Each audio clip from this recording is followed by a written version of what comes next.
have to be willing to let it be all right to not know what's going on at the moment. You have to be willing to say, I don't know what's happening here, instead of just assuming it's this or that or the other thing. So anytime you find yourself in doubt about what you're experiencing, take that moment and say, I don't know what's happening, and that's okay. And in that moment where you have actually admitted that you don't know what's going on, you can find the balance, the quiet, the peace, the stillness that will actually then start to allow you to be more sensitive to the quality of the vibration of what's going on and give you more capability of having more insight as to what you are experiencing and what you are dealing with in terms of the physical mind or the higher mind. So that's the first step in forming the relationship, in reconnecting, in remembering who you are as a whole person.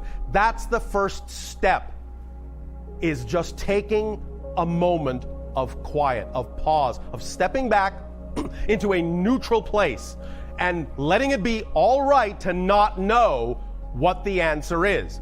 As soon as you allow yourself to be all right in that balance point, you can allow the natural senses you were created with to begin to fill that stillness, to fill that little void of quietness, and they will begin to be heard. But you have to be quiet to hear them at first, because they have been suppressed for so long in your society that at first it will only seem like a whisper, but you'll recognize it.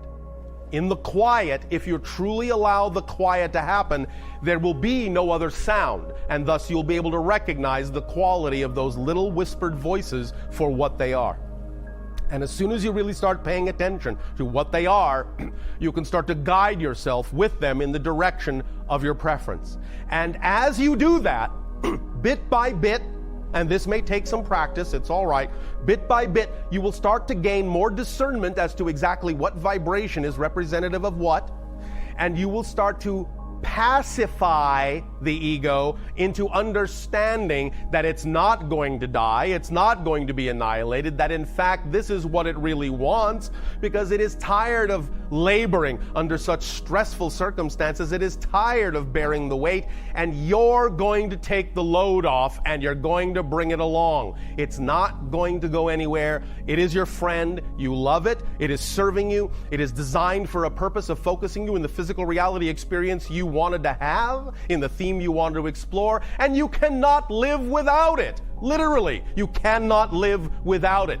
So in that sense, while you are forming a more loving relationship with your higher mind, the key to forming a more loving relationship with your higher mind is to actually form a more loving relationship with your ego and not allow it to continue to burden itself unbearably when it has no business doing so, because it was never designed to handle that kind of weight, that kind of stress. So it's all about loving all aspects of yourself enough to be trusting enough to let them fall back into their proper place in the relationship, do the job they were designed to do, and thus then allow yourself to be loving enough to yourself to reap the benefit of that balanced relationship between physical mind and higher mind, so you can function as a whole person.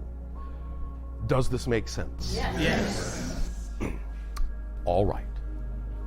Having said that, we may now, if you wish, open to questions and exchanges.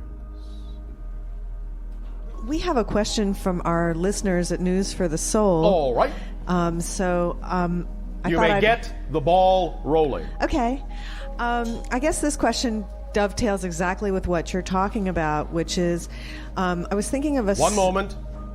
Shh. Remember we just spoke about quietness? Thank you. I was thinking about following your excitement and how the ego can be helpful or obstructive in allowing you to follow your excitement. So let's say a person wants to try a new endeavor, which might involve quitting their job and following their passion that way, but they have a lot of anxiety about the financial consequences of that. Yes. And so how does this happen that the person is able to balance out the energy between their higher mind and their physical mind in order to be able to have everybody do their job appropriately in that scenario? First and foremost, as we have said, you must honor the belief system that is there to whatever capacity you feel it is necessary to do so. In other words, you give honor to the belief system that the ego has created and recognize that from the ego's perspective, it is valid. From the physical mind's perspective, it is valid. Therefore, you don't abandon it willy-nilly, as you say. You work with it. You, in a sense, make a deal. You say, all right, I'll tell you what, physical mind, ego mind, I'll tell you what. I will continue to work with, say, 90% of that belief system, but give me just 10% to play around with, and I will show you that that 10% can actually work. Make a deal, strike a deal with the ego to give you some latitude to move beyond, even a little bit, incrementally beyond the belief system you believe is necessary in order for you to continue. As you make those deals and keep doing them, bit by bit, you will train the ego to understand that as you ask for more and more latitude, the ego will actually feel itself being more and more supported, and it will allow you more and more and more latitude until such time as one day you will look around and realize that all the old belief systems are already gone, and that you allow yourself complete support with the new belief systems in whatever way actually supports you. The second thing is, while you're doing that and making those kinds of deals with the ego, if that's what it takes, is to embark on an expedition, embark on a campaign of redefining the ideas that you're using. For example, the idea that the only way you can be supported in life, the only way you can be allowed to do the things that you desire to do, is with one particular format or representation of abundance. Remember that our definition of abundance is the ability to do what you need to do when you need to do it. Period. Now, if on your planet money is one of those things, all well and good. But the idea is it's simply required that you have the ability to do what you need to do when you need to do it. And if money isn't necessarily the way in which it's best to do that thing, then your reality, your higher mind will actually bring you the thing that would actually allow you to do that with less effort. Because sometimes if you insist that money's the only way a certain thing can be accomplished, again, that might simply be setting up an obstacle to bang your head against, when in fact your higher mind could actually bring it to you in a more easy way if you would only relax your definitions about what you think you need. So by going on a campaign of changing your definitions of what you think you need in order to be who you prefer to be and have the life you prefer, while simultaneously making deals with your ego to let you stretch a little bit beyond the belief systems, but while still honoring those you really feel you cannot yet change, you can work out a pacing for yourself that will allow everyone the balance they need, everyone to participate, all the aspects of your consciousness to participate as it needs to, and bit by bit you will find that you will change. So if the ego is frightened in that scenario, Yes. will it sometimes try to sabotage the person? Like they'll say, Yes, of course. okay, I'm going to try But this. that's why you need to strike a deal. You see, you need to find a negotiation that works. Because the only time that the negative ego will sabotage you if it feels it's not gotten a fair listen, a fair deal, a fair negotiation. If it feels that you are avoiding it, attempting to go around it, circumvent it. You understand? It sounds like business It is a protocol. business deal. Because the physical ego is all about physical business, the physical world. Therefore, one good way is to use its own language. Deal with it in a negotiation and allow it to understand that you are willing to negotiate fairly. So if you negotiate a fair deal from the ego's point of view, and it allows you some latitude in that negotiation, then there is no reason why it would need to sabotage you. The sabotage only comes when you have not negotiated a fair deal. That sounds incredible, because it's really about understanding the language of the ego. Yes. And talking in terms that it really can embrace Yes. and accept. Absolutely. It's all about definitions, understanding them, and working with them.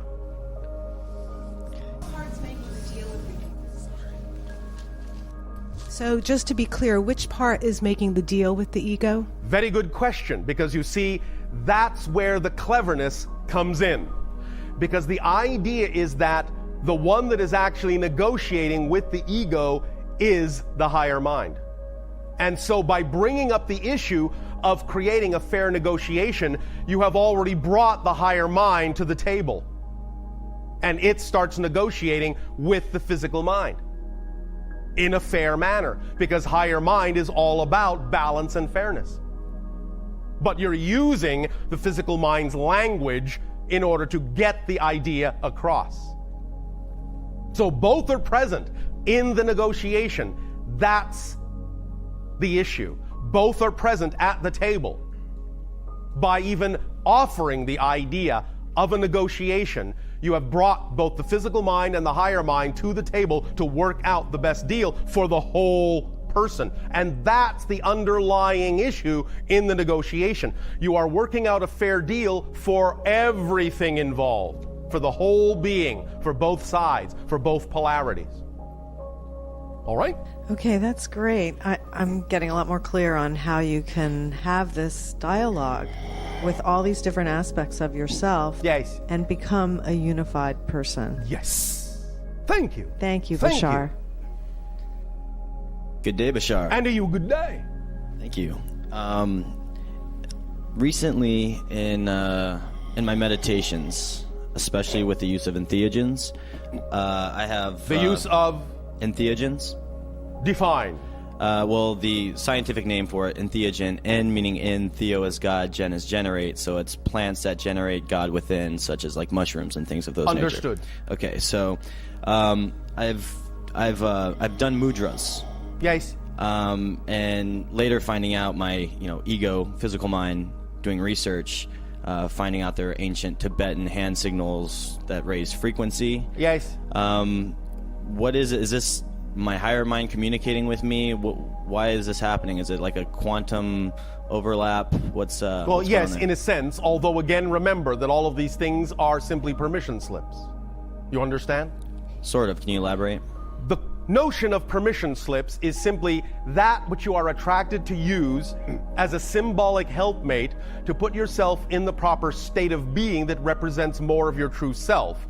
But the idea is that you attract yourself to use these tools, these rituals, these ideas as a permission slip to align with your belief system, to allow yourself a reason to give yourself permission to be more of yourself. None of these things themselves are actually doing this. You are.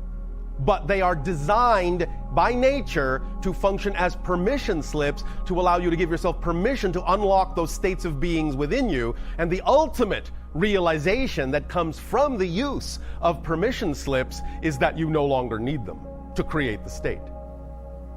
Are you referring to the entheogen or All the of mudras? it. Any of it. Any tool, any technique, any physical symbol that allows you to feel that you can achieve a certain state of being, a certain vibratory level, is nothing but a permission slip that ultimately will show you that you no longer need the permission slip to create that state.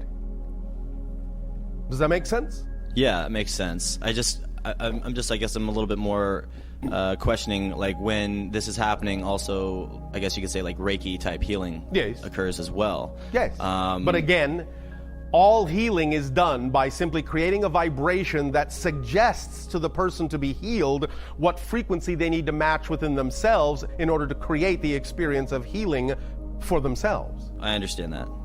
And also, just real quick, the ego itself, and an out-of-body experience type Just the situation. fundamental ego, you mean? Just the focusing mechanism. Yes. Yes. The inner dialogue, I Yes. guess. in an out-of-body experience type situation. Yes. Where you feel totally dissolved in one with everything. Well, not exactly, but go ahead. Not exactly. Well, in other words, if you actually had the so-called experience, I put that in your quotes, of actually being the one, you would not actually have an experience. You would just be the one. The one does not experience itself.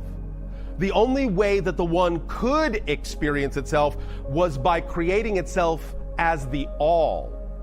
So when you have the experience you just talked about, the actual experience you're having is a connection to the all within the one, but it is not actually a connection as the one itself. It is only a connection to the one as the all. Is that like the 99% kind of method you gave yesterday, like right before the one? It is similar to that idea, yes. Because to actually go into the one, to actually be the one, there is nothing else. And an experience cannot be had when there is nothing to compare yourself to. So the one has no experience. It has experience as the all that it is, but not as the one. So, this is just a clarification of terminology. Okay. Make sense? Yeah. So, in your out-of-body experiences, when you can perceive a connection to the all, that the one is, yes? Yes. And then, you were going to say, beyond that? Oh, I was just going to say beyond that, just when you experience that, like, it's more of a processing thing coming back into the ego mind. Like, I was going to ask with that question, is there really a dissolution of the ego, or is it still there? You still have a sense of your own identity, but it is not actually experienced in the same methodology or by the same mechanism as the physiological mind's ego structure. Is that similar to dreams then? It is more similar to that, but it is actually even beyond that. Because the dream itself also has to be a physical mind construct in order for the physical mind to understand the symbologies of the experience. The dream may not be literally representative of the experience you had, but it may be the closest approximation the physical mind can make to symbolize and represent that an experience was had. Therefore, the dream structure is actually a creation of the physical mind personality. Okay, so that's not the higher mind then sending, like, for example, for inspiration, imagination that comes from the higher mind. Oh, yes, yes, yes. It can be that the origination of the information comes from the higher mind. What we are saying is that in order for the physical mind to understand it, it has to cloak it in symbology that makes sense to the physical mind. Okay. Therefore, what it's actually perceiving are an arrangement of its own symbols of what the higher mind is saying. It's like translating from one language to another. Excellent. Make sense? Yes. Thank you. Thank you very much.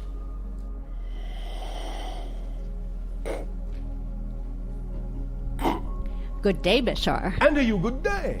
Thank you very much for tricking me into talking to my higher mind. You are very welcome. Because that's what I've been wanting. Yes. So, I do spend time every day being quiet in meditation, all right, trying to get my ego mind to shut up. Oh, all right. Okay, that only works so well. Well, this is where the negotiation comes in. Okay, so speak a little bit more about that. Well, so, again, the idea is to know that when you propose a negotiation, that you are proposing something that is fair for everyone, including the ego structure, including the physical mind, including the higher mind, that something can be worked out that will work for all. Now, we understand that there may be a belief system within the physical personality structure that may not trust that, and you may have to work with that a little bit. But that is why we say if in the negotiation you promise to honor the belief systems that are already there that come from the physical mind's fear-based belief, then by honoring it as much as is necessary, then you can prove over time that it is no longer necessary to hold those things to be as true. So you does have to start, in a sense, with giving the physical personality, in a sense, let's say, you have to give it the first win in the negotiation. You follow me? Okay. By honoring the belief systems it has created, by validating them and recognizing that from the physical mind's point of view, they are valid. It's only trying to protect you after all. It's protecting itself, but it's protecting you. Yeah. Because it thinks itself is you. Yes. So the idea is that what it's doing, no matter how detrimental it may seem, no matter from what negative place it may seem to come, it's doing it out of love. Making the statement in your negotiation, your opening statement in your negotiation, that you recognize that it's doing what it's doing out of love is the way to begin the negotiation. And then what you're returning with is the idea that what you are also proposing is out of love, because you want the ego to survive and you want it to experience joy in doing its job effortlessly. And therefore, what you're going to propose is a sensibly and reasonably paced unfolding of a change in a negotiation that honors its side, its view, while at the same time also allowing you to prove to it that the changes you are proposing will serve it as well. So it's a win-win situation. But you must start any such negotiation by letting it, in a sense, win its first point, because the ego is all about winning. Yes. When you can teach the ego then that you're interested in a win-win, it will start to relent and grant you some leeway. Then you can work with whatever it is it gives you, and even if you are given a seed, you can expand that and keep expanding that in your future negotiations as you prove bit by bit that the old beliefs are no longer necessary for the ego to continue to win. At a certain point, you will cross a threshold in those negotiations where the ego will actually be eager to grant you more and more and more leeway, because it will actually start to feel the burden lighten up on itself. It will actually start to feel more like its true self. It will actually start to stretch out and say, you know, this isn't half bad. Well, in fact, then maybe it is just half bad. But it is working its way to being all good. Does that make sense? Yes, it makes sense. Does that help? Yes, it helps, and I think it may answer the second part, but I'm going to ask it anyway. Oh, all right. So then when I get the ego to be quiet for a while, then I spend the second part asking questions of my higher mind and then waiting for an answer and writing it down. You can. Again, remember, it is important during this point to actually use this quiet time to begin a dialogue with your higher mind in whatever way will allow the ego to feel that you're not tricking it. Give me an example. Do it. Well, do the dialogue. You have to express the idea that you're going to... Are you familiar with the idea? Again, this comes back to the idea of what you call business language. Are you familiar with the idea of full disclosure? Yes. Well, that's what you're doing with the ego. Okay. You're saying, all right, the first win goes to you. And now, if you will allow me, I'm going to talk a little bit with the higher mind. Is that all right? Of course, the ego will think that you are something else talking to the higher mind, when in fact the higher mind is actually saying that. Okay. You understand? Yes. All right, because Yes. at first the ego won't recognize you as the higher mind. But when you get the ego to be quiet, you actually start talking to it as the higher mind. But for a while you may have to pretend that you're not. You may have to pretend to seem to be a neutral party. Maybe you can even pretend you're the negotiator in between the physical mind and the higher mind. The point here is to use your imagination to make that negotiation work in whatever way it seems to work best. But what is important is full disclosure, so the ego doesn't feel it's being tricked. And when the ego doesn't feel it's being tricked, the ego will have no reason to trick and sabotage you. So full disclosure is important. All the lessons of what you call win-win business negotiation are applicable to negotiating with the ego structure. I love that. Thank you. Thank you. Thank you.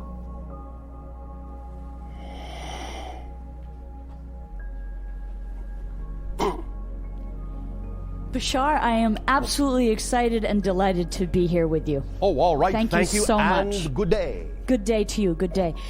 I have been asking my ego to allow me to exponentially move forward away from what I recognize as limiting belief systems. And how has it responded? Well, it's it's going pretty well. I have All big right. dreams, but they feel surrounded by limitations. What happens is I get very close Yes. to the people and experiences that could, that might be the ushering me in towards Yes. them. Yes. And then something recoils and I end Yes. up sort of in a cross between dire circumstances and Yes. debt and this possibility of amazing Yes. things. That's because you have set up the negotiation to allow the ego to toy with you. Yeah. It's a mean ego that I've got. All right. I'm working well, on it. Again, the idea is to go back to the 0 point, renegotiate the deal. Okay. Don't be so insistent on having a particular kind of expansion. Even the idea of an exponentially expansive, joyful life may not even be involved in the first negotiation. You may not want to enter that arena in the first negotiation. You may just want to start with just a little bit. But if survival issues are up, that does begin to play into it. And But what we are saying is that if you propose a less aggressive agenda to the ego, it will not feel threatened and survival issues won't arise. right. You see, you may have proposed too much for the ego to handle. You may have said, I want it all or nothing. I want to explode, expand at an exponential rate, and the ego's going, okay. We'll see how far you get. Yeah, go ahead, go ahead. Oh, there she goes. Oh, yes, expanding, expanding, expanding. Yank. Yank you right back because you didn't deal with the actual underlying reasons why the ego would feel the need to do that. So essentially, it's still an issue of not being gentle enough with the ego to let it feel it's included in the bargain. Not being gentle enough and then therefore not being, shall we say, precise enough in your investigation of what the underlying beliefs and definitions were that are creating the ego to be in the state that it's in. Not understanding the ego clearly enough and why it is holding the position in the negotiation that it is. When you okay. understand the ego's motivations, then you can deal with them in the negotiation. You cannot just bargain and run and not understand where the other side is coming from. Otherwise, they'll pull the plug. I hear you, but I'm trying as hard as I can. So No, don't perhaps, try so hard. Why Okay. are you trying so hard? Are you in a hurry to get where you want to go? What kind of energy do you think that puts into a negotiation? Oh, well, you don't really want to be here talking to me. You want to be off having fun in some other place and leave me behind. I don't believe you're sincere in this negotiation, the ego says. You're in too much of a hurry to get where you think you need to go. You're not cherishing my value. You're not staying in the moment, in the present, as if this was the most important thing in your life. I feel unloved and abandoned. Aw, And Okay. I'm going to get you back for that. good You're job. being Well mean done. to me, so I'm going to be just as mean to you. Right. Are I you get getting you. the point now? Yes, I do. I get it so completely. It's just that It's how just that what? to. I It's just that- told you. Okay. You need to relax and not be so eager to get where you think you need to go. You need to be nowhere more important than right here, right now. Whatever is happening and whatever process is important to go through in forming this dialogue and this negotiation with your ego is the most important thing in your life, and nothing and nowhere is more important to be. Forget about being anywhere else. This is the most exciting thing.